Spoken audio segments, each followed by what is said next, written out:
Part 2 of our series on emotional abuse, effects of emotional abuse. First, low self esteem. The abuser over time deflates your self esteem in order to control your thoughts and actions. So, people with low self esteem are more vulnerable than people who have a high self esteem. People with low self esteem are easier to control. An abuser links you with himself by an invisible chain of fear and doubt.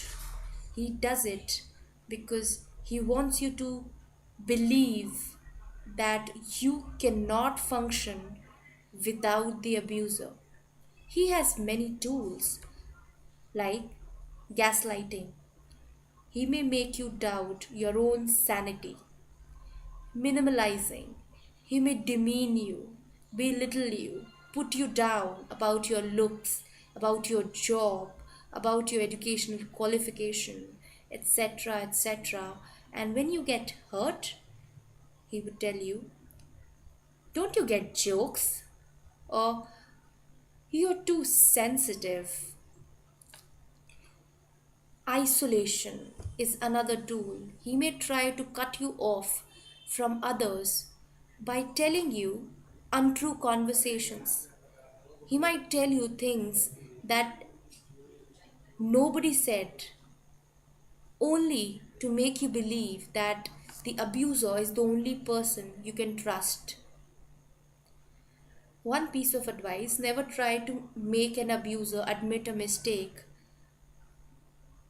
or try to make them accountable, because the very reason that they're doing all this gaslighting, minimalizing, because they want to evade responsibility.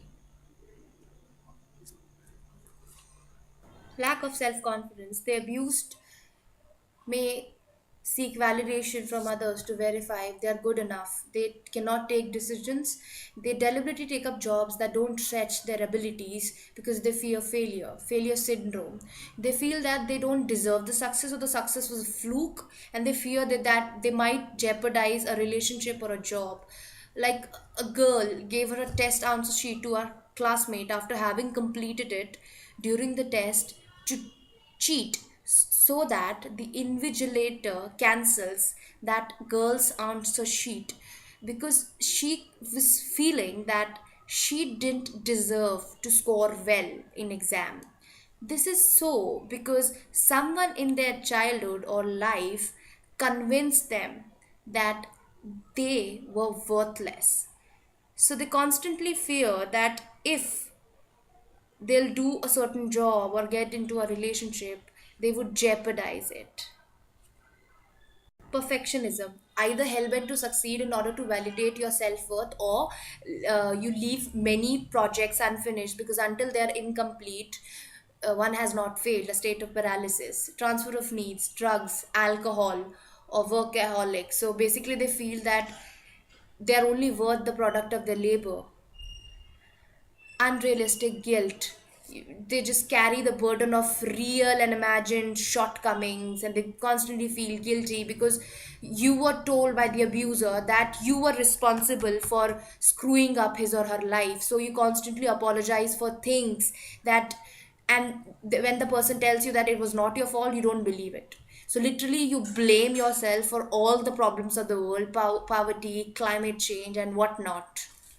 Crisis oriented, because you've learned in your childhood that crises are normal and necessary, so you want crisis. Unresolved anger, so there is some emotional bruise that causes you to wince every time it is touched. There is some unresolved anger.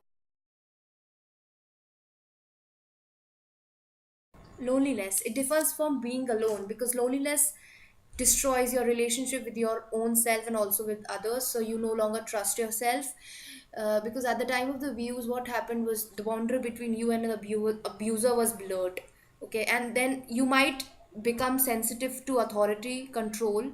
You become suspicious. You just feel that if you'll get too close, you might get hurt, or you become extremely self-absorbed and withdrawn. Isolation is withdrawal from relationships and escapism through social media, TV, video games, because these are easier to control than people. Or the other way around, you might become excessively compliant or passive. You may say yes to even harmful things.